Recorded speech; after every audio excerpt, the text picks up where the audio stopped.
Hi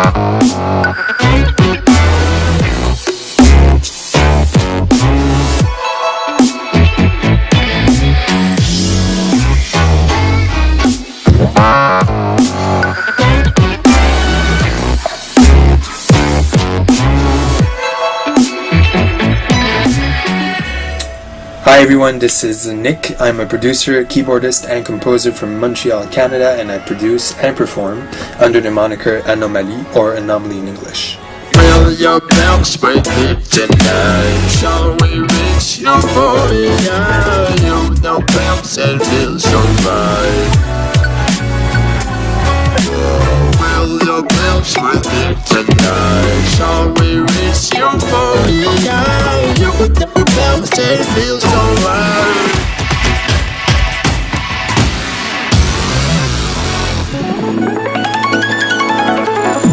Artist's name is Anomalie. I think the main reason for choosing that name was having a name that was that you could pronounce both in French and in English. In French it's Anomalie, in English Anomalie, since French is my main language. And as for the meaning of it, well, Anomalie means something that doesn't necessarily fit in a conventional way, or that doesn't fit in.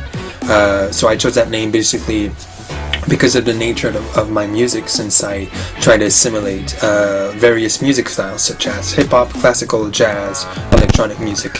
It sounds hectic, but when you see it, it kind of makes sense.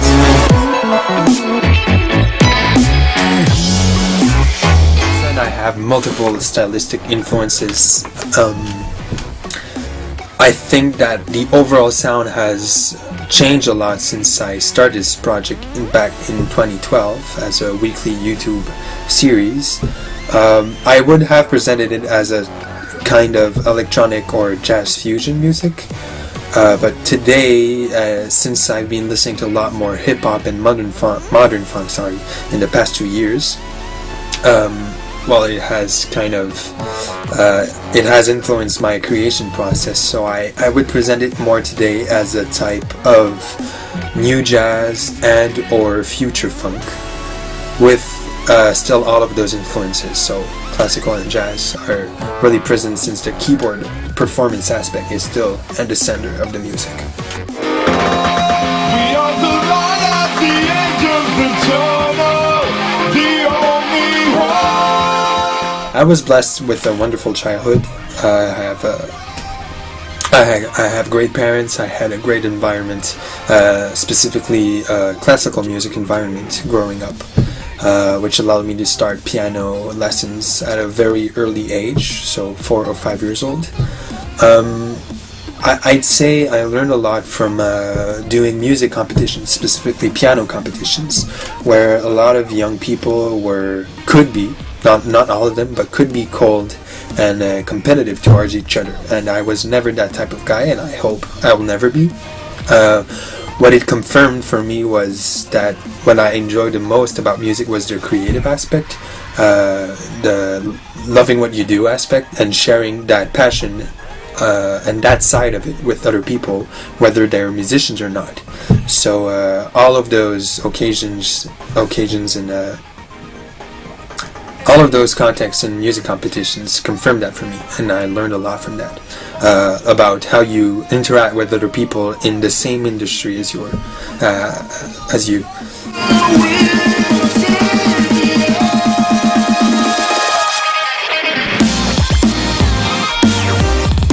Honestly, I started really early, and my childhood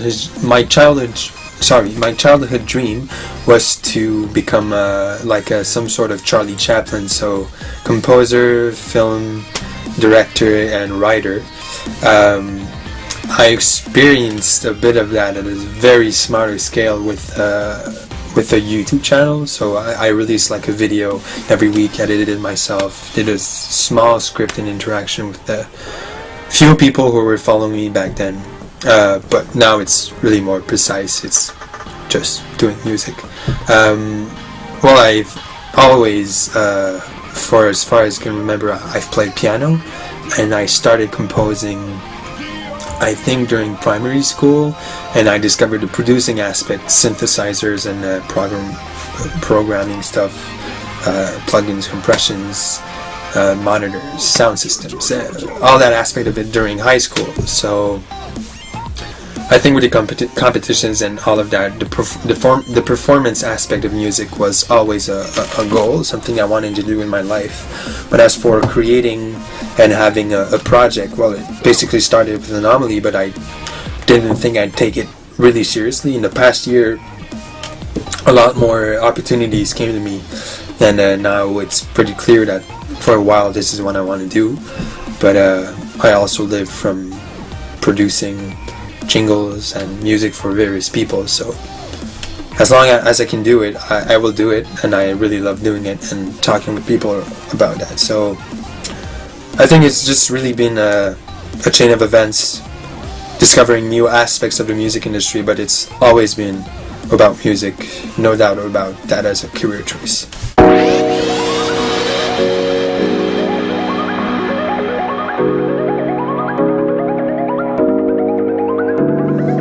With having various activities in the music field, whether it's playing jazz piano, playing classical piano, playing synthesizers, listening to various types of music, working with different types of people,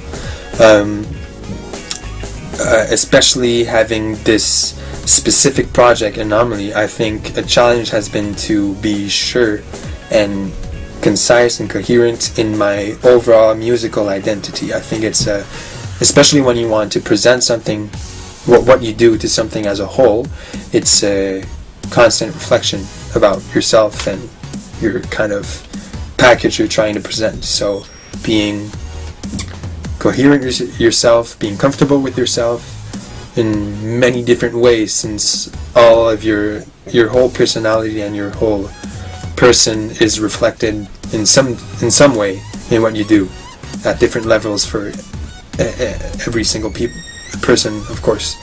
But I think it's a challenge to be sure of who you are and what you're doing in the music.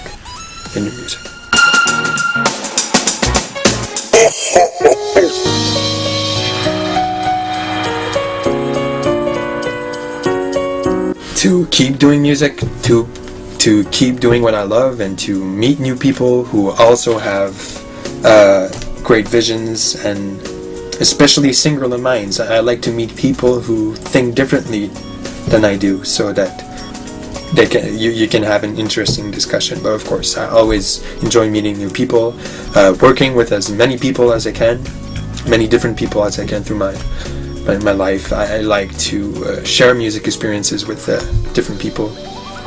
As long as I can keep doing this, I mean, I'll be really happy.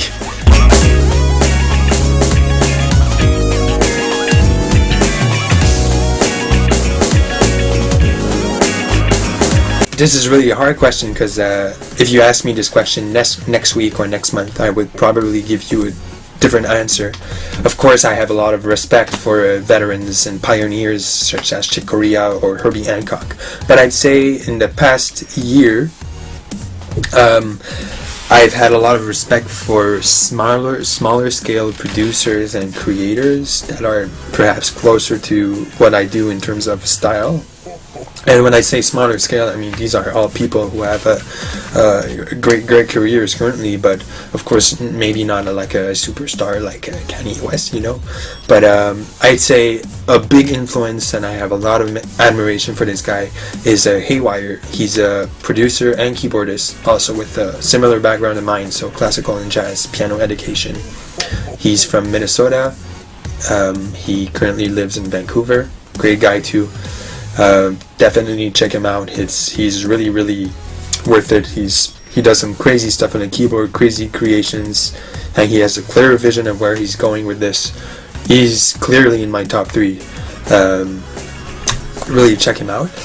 More recently, I discovered Pomo, who's also a producer and keyboardist who does some more like old school funk and house type of beats with a lot of retro synths, like from the 70s and early 80s, I'd say. Maybe he wouldn't agree, but he's from Vancouver, and he does some crazy stuff. He's recently produced for a song for Anderson .Paak on his album Malibu, and great respect for Pomo. And more recently, even I discovered electronic duo called Tennyson or Tennyson. I don't know how you say that name. It's a duo with Luke and Tess on the drums, and Luke production and composition, I think. It's really some great music, jazz fusion, but like mellow and chill out beats with some songs. There's like a video game aspect to it. I find it's really original, and it blew my mind, honestly. Of course, there's so many other names I could name. Every week I love to discover some new music and discover some new influences, new people that I can reach out to and have a discussion going on. A lot of respect. I know I'm naming a fourth person, sorry, but a lot of respect for Grammatic, who recently signed me on his label Attempt. Grammatic has been a pioneer in the electro soul hip hop community. He changed the whole game. He's a great guy. NYC. Grammatic recently released his album Epigram. Check it out.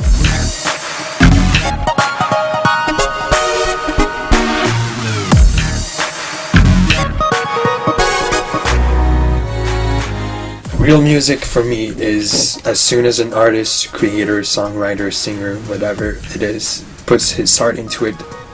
Even, of course, some songs will speak less to me. There's some genres sometimes that I will enjoy less, but I mean, if the music's authentic, if a person puts his heart into it, generally you can tell the difference.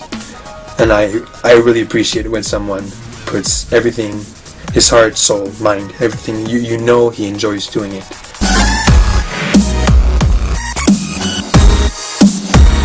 Of course, if you can live off your music, I mean, that's great. If you can avoid having a side job, that's some form of success, that's great.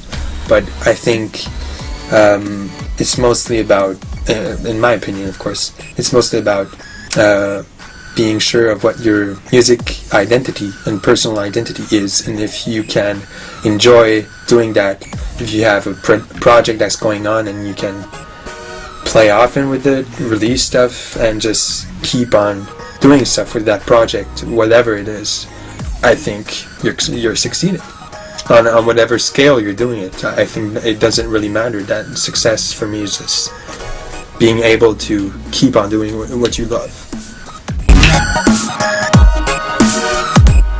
Still happy but incomplete. Passion of heaven. I don't know if I have a specific term for how it makes me feel, but certainly excited. I think that's the general feeling when I create. I'm excited. Creation is the aspect I enjoy more about music. I enjoy the more. I enjoy the best. Sorry, I'm French once again. Yeah, it's the aspect I like the most about music. It's creating things. Well, support music you like and support artists you enjoy so that they can keep doing what they do in any means possible. I mean, if you're in a position to be able to support an artist you like directly, do it. If you're not, I mean, do what you want, but if you appreciate an artist, I think you should go for it, since there is no entertainment without music. I think it's at the center of the whole entertainment industry, and it would be so boring without music. This is Anomalie with Build Your Mind.